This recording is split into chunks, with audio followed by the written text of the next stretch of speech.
ಮಂಗಳೂರು ಅಂತಾರಾಷ್ಟ್ರೀಯ ವಿಮಾನ ನಿಲ್ದಾಣದಲ್ಲಿ ಜೀವಂತ ಬಾಂಬ್ ಪತ್ತೆಯಾದ ವಿಚಾರ ಇಡೀ ರಾಜ್ಯವನ್ನೇ ಬೆಚ್ಚಿ ಬೀಳಿಸಿದೆ. ತನ್ನ ಕೃತ್ಯದ ಮೂಲಕ ಎಲ್ಲರನ್ನ ತಲ್ಲಣಗೊಳಿಸಿದ್ದ ಆರೋಪಿ ಆದಿತ್ಯ ರಾವ್ ಈಗಾಗಲೇ ಪೊಲೀಸರಿಗೆ ಸರೆಂಡರ್ ಆಗಿದ್ದು 10 ದಿನಗಳ ಪೊಲೀಸ್ ಕಸ್ಟಡಿಯನ್ನು ವಿಧಿಸಲಾಗಿದೆ. ಈ ನಡುವೆ ಆರೋಪಿಯನ್ನ ಕರೆದೊಯ್ದು ಪೊಲೀಸರು ಮಹಜರನ್ನ ನಡೆಸಿದ್ದಾರೆ. ಈ ವೇಳೆ ಆರೋಪಿ ಬಾಯ್ಬಿಟ್ಟ ಸತ್ಯಗಳು ಎಲ್ಲರನ್ನ ನಿಬ್ಬೆರಗಾಗಿಸಿದೆ. ಹಾಗಿದ್ರೆ ಮಹಜರು ವೇಳೆ ಆತ ಹೇಳಿದ್ದೇನು? ಇಲ್ಲಿದೆ ನೋಡಿ ಇಂಟ್ರೆಸ್ಟಿಂಗ್ ಸ್ಟೋರಿ. ಮಂಗಳೂರು ಅಂತಾರಾಷ್ಟ್ರೀಯ ವಿಮಾನ ನಿಲ್ದಾಣದಲ್ಲಿ ಬಾಂಬ್ ಪತ್ತೆಯಾದ ವಿಚಾರ ಈಗಾಗಲೇ ಎಲ್ಲರೂ ಮಂಗಳೂರು ಎಂದ ಕೂಡಲೇ ಭಯಪಟ್ಟು ನೋಡುವಂತಹ ವಾತಾವರಣವನ್ನ ಸೃಷ್ಟಿ ಮಾಡಿದೆ.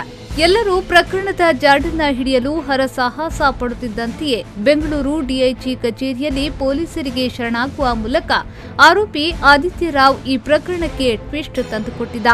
ಬಳಿಕ ಮಂಗಳೂರು ಪೊಲೀಸರಿಗೆ ಹಸ್ತಾಂತರಗೊಂಡಿರುವ ಆರೋಪಿ ಆದಿತ್ಯ ರಾವ್ಗೆ ಇದೀಗ 10 ದಿನಗಳ ಪೊಲೀಸ್ ಕಸ್ಟಡಿಯೂ ಸಿಕ್ಕಿದೆ. ಈ ನಡುವೆ ಆರೋಪಿಯ ಮಹಜರು ನಡೆಸಿದ ಸಂದರ್ಭದಲ್ಲಿ ಎಲ್ಲರೂ ನಿಬ್ಬೆರಗಾಗುವಂತಹ ವಿಚಾರಗಳನ್ನ ಆರೋಪಿಯು ಬಾಯ್ಬಿಟ್ಟಿದ್ದಾನೆ.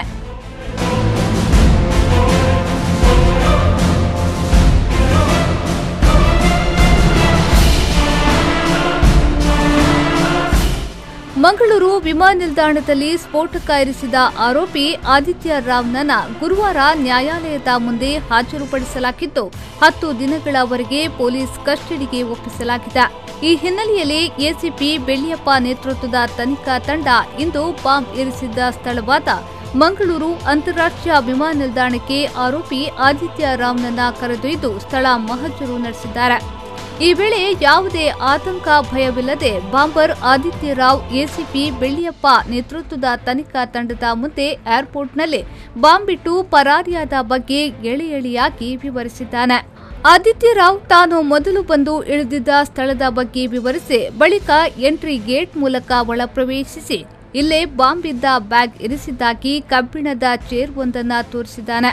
ಆ ಬಳಿಕ ಅಲ್ಲಿಂದ ಅವಸರವಾಗಿ ಹೊರಟು ಎಕ್ಸಿಟ್ ಗೇಟ್ ಬಳಿ ಸಿಕ್ಕ ರಿಕ್ಷಾ ಹತ್ತಿ ಅಲ್ಲಿಂದ ಹೊರಬಂದಿರುವುದಾಗಿ ತಿಳಿಸಿದ್ದಾನೆ.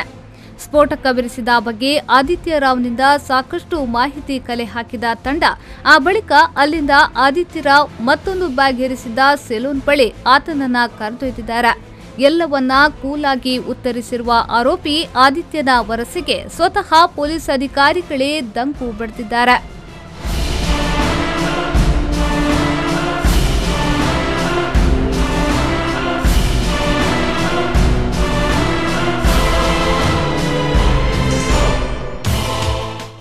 ಬಾಂಬ್ ತಯಾರಿಕೆ, ಕಚ್ಚಾ ವಸ್ತುಗಳ ಬಳಕೆಯ ಬಗ್ಗೆ ಅನೇಕ ಆತಂಕಕಾರಿ ವಿಚಾರಗಳನ್ನ ಆರೋಪಿಯು ಬಾಯ್ಬಿಟ್ಟಿದ್ದಾನೆ. ಈ ನಡುವೆ ಹೆಚ್ಚಿನ ತನಿಖೆಗಾಗಿ ಪೊಲೀಸರ ತಂಡವು ಚೆನ್ನೈಗೆ ತೆರಳಲು ಸಿದ್ಧತೆ ಮಾಡಿಕೊಂಡಿದೆ.